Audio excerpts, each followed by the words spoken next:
ആ വെള്ളം എക്സസ് വെള്ളം ഇല്ലാത്തവന് കൊടുക്കണം. നമ്മുടെ ആ തൊട്ടയൽ സംസ്ഥാനം തമിഴ്നാടിന് വെള്ളമില്ല. അപ്പൊ നമ്മൾ എക്സസ് വെള്ളം തമിഴ്നാടിന് കൊടുക്കാൻ പറയും. ഓയ് ഭയങ്കര പ്രശ്നം. മുല്ലപ്പെരിയാർ അതും ഭയങ്കര പ്രശ്നം.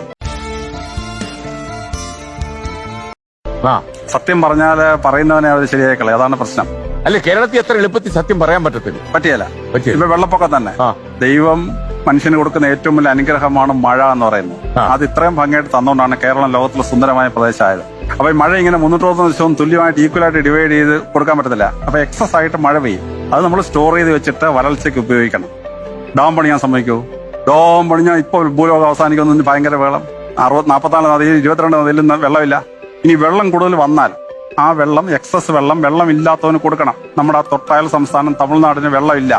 അപ്പൊ നമ്മൾ എക്സസ് വെള്ളം തമിഴ്നാടിന് കൊടുക്കാൻ പറയും. ഓയ് ഭയങ്കര പ്രശ്നം. മുല്ലപ്പെരിയാർ അതും ഭയങ്കര പ്രശ്നം. കൊടുക്കാൻ സമ്മതിക്കില്ല. അപ്പൊ നമ്മൾ ഡാം ഉണ്ടാക്കി. ആ ഡാം ഉണ്ടാക്കിയപ്പോൾ അതിനകത്ത് സിൽറ്റ് വന്ന് അടിഞ്ഞിട്ട് മണലും ചെളിയും വന്ന് അടിഞ്ഞിട്ട് ഒറിജിനൽ ഡാമിന്റെ പകുതി പോലും സ്റ്റോറേജ് സ്റ്റോറേജ് ഇല്ല. അതുകൊണ്ടാണ് ഈ ഡാം പെട്ടെന്ന് ഓവർഫ്ലോ ചെയ്യുന്നത്. ആ മണലും ചെളിയൊന്നും വാരാൻ പറ്റുമോ? വാരാൻ പറ്റില്ല.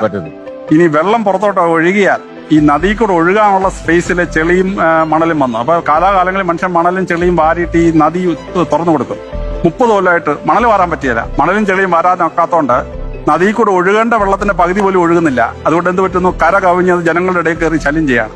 അപ്പൊ ഇതൊന്ന് വാരി കൊടുത്തു കഴിഞ്ഞാൽ വെള്ളം ഒഴുകിപ്പോവും. അതിന് പകരം ജനങ്ങളെ ഇട്ട് കഷ്ടപ്പെടുത്തുകയാണ്. ഇനി നദി ഒഴുകുമ്പോൾ ഈ തീരം പൊട്ടിച്ചിട്ട് കരക്കോട്ട് വെള്ളം കയറുന്നുണ്ടാണ് ജനങ്ങളുടെ ഇടയ്ക്കോട്ട് പോകുന്നത്. ആ സ്ഥലം നമുക്കറിയാം. അപ്പൊ അവിടെ നമ്മള് കല്ലുകൊണ്ട് മതിൽ കെട്ടി ഒരു 2 മീറ്റർ പൊക്കത്തിൽ കെട്ടിയിട്ടാൽ ഈ ജനങ്ങൾ മുഴുവൻ രക്ഷപ്പെടും. അപ്പൊ അതിന് പാറ പൊട്ടിക്കണം.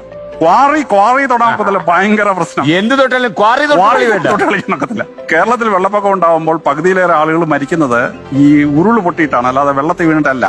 2018 പോലും മരിച്ചതിന് 65% ഉരുള് പൊട്ടിയാണ്. അപ്പൊ എവിടെയാണ് ഈ ഉരുള് പൊട്ടുന്നത്? അത് 4500 കൊല്ലത്തിന് മുമ്പ് ലോകത്തിലെ ആദ്യത്തെ എഞ്ചിനീയർ ഇംഹോട്ടപ്പ് ഈജിപ്തിൽ കണ്ടുപിടിച്ചാണ്. പിരമിഡുകൾ ഇങ്ങനെ ഇടിഞ്ഞു വീഴാൻ തുടങ്ങി. അപ്പൊ ഡജോസർ എന്നായിരുന്നു ഫറോ രാജാവിന്റെ പേര്.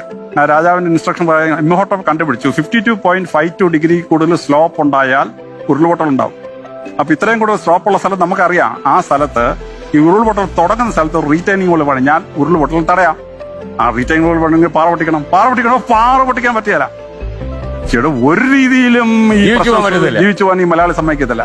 മലയാളി എളുപ്പത്തിൽ പറ്റിക്കാം. എളുപ്പത്തിൽ അങ്ങോട്ട് അവൻ വിശ്വസിക്കും. പണ്ട് ഈ അതാണ് ഇവിടുത്തെ നേട്ടവും. കാള പറ്റാൽ കയറെടുക്കരുതെന്ന് പറഞ്ഞ് പണ്ടൊരു പഴമൊഴി. പണ്ടേ മലയാളിക്ക് ഈ വിഡ്ഢിത്തരം പണ്ടേ മലയാളിക്ക് ഉള്ളതുകൊണ്ടാണ് അങ്ങനെ ഒരു പഴമൊഴി ഉണ്ടായത്. അപ്പൊ ഈ മലയാളി ശാസ്ത്രീയമായി ചിന്തിച്ച് ശാസ്ത്രീയമായി പ്രശ്നം പരിഹരിക്കണം. അല്ലാതെ ജനത്തെ മുഴുവൻ ഇട്ട് വേറിട്ട് നാശമാക്കി അവരെ ഇട്ട് അനുഭവിക്കരുത്. 360 ദിവസവും തുല്യമായിട്ട് ഈക്വലായിട്ട് ഡിവൈഡ് ചെയ്ത് കൊടുക്കാൻ പറ്റത്തില്ല. അപ്പൊ എക്സസ് ആയിട്ട് മഴ പെയ്യും. അത് നമ്മൾ സ്റ്റോർ ചെയ്ത് വെച്ചിട്ട് വരൾച്ചയ്ക്ക് ഉപയോഗിക്കണം. ഡാം പണിയാൻ സമ്മതിക്കൂ? ഡാം പണിഞ്ഞാൽ ഇപ്പൊ ഭൂലോകം അവസാനിക്കുന്ന ഭയങ്കര വെള്ളം. 44 നദിയിൽ 22 നദിയിൽ വെള്ളമില്ല. ഇനി വെള്ളം കൂടുതൽ വന്നാൽ ആ വെള്ളം എക്സസ് വെള്ളം ഇല്ലാത്തവന് കൊടുക്കണം. നമ്മുടെ ആ തൊട്ടയൽ സംസ്ഥാനം തമിഴ്നാടിന് വെള്ളമില്ല. അപ്പൊ നമ്മൾ എക്സസ് വെള്ളം തമിഴ്നാടിന് കൊടുക്കാൻ പറയും. ഓയ് ഭയങ്കര പ്രശ്നം. മുല്ലപ്പെരിയാർ അതും ഭയങ്കര പ്രശ്നം.